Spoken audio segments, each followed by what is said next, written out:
সেহরি খেয়ে শুতে শুতে অনেক মানে সেহরি খেয়ে নামাজ পড়ে ঘুমাতে ঘুমাতে তো দেরিতে ঘুম থেকে উঠি।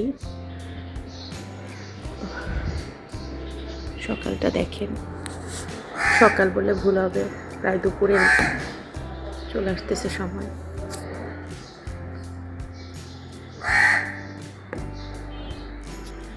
শীত চলে যাচ্ছে তো গাছের পাতা সব ঝরে যাচ্ছে, আর ওয়েদারও সব একদম রুক্ষ, কোনো সজীবতা নাই।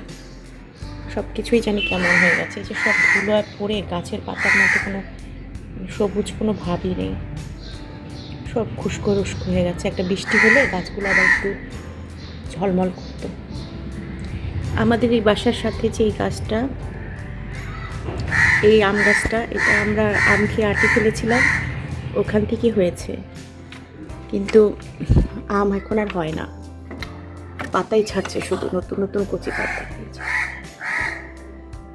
মশার জন্য নেটিং করা হয়েছে, কিন্তু তারপরও ঘরে এত মশা ঢুকে কি বলবো।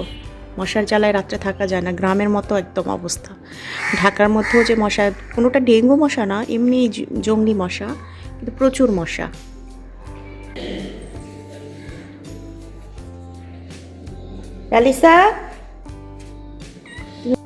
প্যালিসাকে আজকে টিকা দিতে নিয়ে যাব। আমি গত ভিডিওতে বলেছি ওকে আমরা অ্যাডপশনে দিয়ে দিচ্ছি। আসলে বিড়াল একা থাকলে বিষণ্ণতায় ভোগে, জোড়া করে পালতে হয়। আবার জোড়া করে পাললে দেখা যায় ওরা ঘরে বাইরে যেতে চায় একা একা পাললে। তো আসলে আমাদের এলাকাতে ওইভাবে ছেড়ে দিব আবার চলে আসবে ওই ধরনের পরিবেশ নেই, এই জন্য আর কি। তো টিকা দিয়ে ওকে ফ্লুর টিকা, ভ্যাকসিন, তারপরে এমনি জলাতঙ্কার ভ্যাকসিন দিয়ে ওকে আমি অ্যাডপশনে দিব। এমনি ওর আমি খোঁজ খবর রাখবো, ওকে টেক কেয়ার করবো। এই যে আমি রেডি হয়ে গেছি, ওকে নিয়ে যাব হসপিটালে। আর পোষা প্রাণী বা গাছপালা যেটাই আপনি পালেন না কেন, অবশ্যই তার প্রতি একটা দায়িত্ব, যত্ন নিয়ে পালতে হয়। কোনো রকম দায়িত্বহীনভাবে পালা বা দেখাশোনার দায়িত্ব নেওয়াটা আসলে আমার কাছে ঠিক ভালো লাগে না।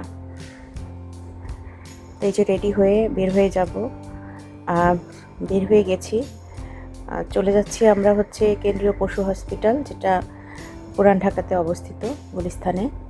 এই যে ওকে বক্স করে নিয়ে যাচ্ছি, ও ফাঁক দিয়ে বারবার মেমো করছে আর বের হওয়ার জন্য চেষ্টা করছে।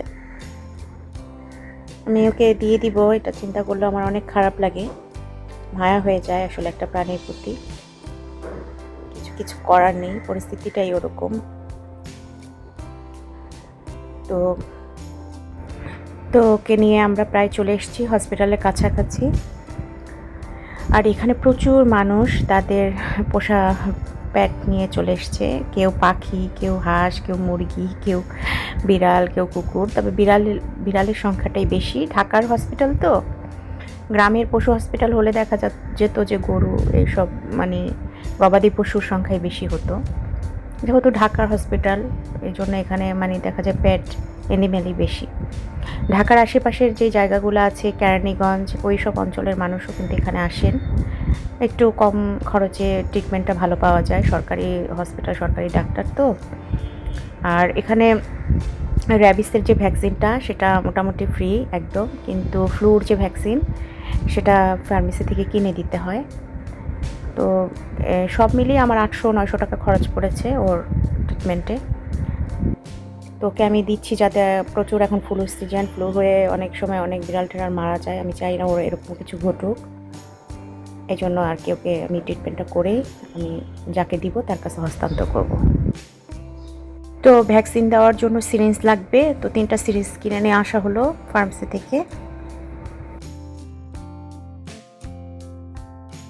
এখানে টিকা দেওয়ার আগে প্রথমে রিসিপশন আছে, ওখান থেকে টিকিট কাটতে হয়। তো টিকিট কাটার পর আপনাকে আপনার ক্রাইটেরিয়া অনুযায়ী রুম সাজেস্ট করে, সেই রুমে যেতে হয়। মানুষের যে মানে পশু পাখি প্রাণী বা প্রকৃতির প্রতি এত ভালোবাসা, এত প্রেম, আসলে এসব জায়গায় আপনি না আসলে কখনোই অনুভব করতে পারবেন না। মানুষ যে কত ভালোবাসে, কত কষ্ট করে, কত যে এদেরকে পরিচর্যা করে, কত কেয়ার করে, নিজের আপনজনের মতো। যখন আপনি এইসব জায়গাগুলোতে যাবেন তখনই আপনি শুধুমাত্র উপলব্ধি করতে পারবেন, এছাড়া উপলব্ধি করা যাবে না। আমাদের ওকে টিকা দেওয়ানো শেষ। এখন আমরা বাসার দিকে চলে যাব। কাল পরশুই হয়তো ওকে আমি ওখানে যে নেওয়া সে নিয়ে যাবে। আমার মনটা অনেক খারাপ। আমার গলা কণ্ঠস্বর শুনে আপনারা বুঝতে পারছেন। আমি গাছপালা, পশু পাখি এগুলো অনেক পছন্দ করি। এগুলা নিয়ে নিজের মতো করে নিরিবিলি করে একটা নিজস্ব জগৎ তৈরি করে বাঁচতে ভালোবাসি, পছন্দ করি। মানুষের সাথে অনেক বেশি সমালোচনা বা এসব ডিসকাশন, পারিবারিক প্যাচাল এগুলো আসলে আমার কখনোই পছন্দ না। আর আমার বাবার বাড়ি মানে শ্বশুরবাড়ির পরিবারটাও অনেক ছোট, তেমন একটা ঝামেলাও নেই।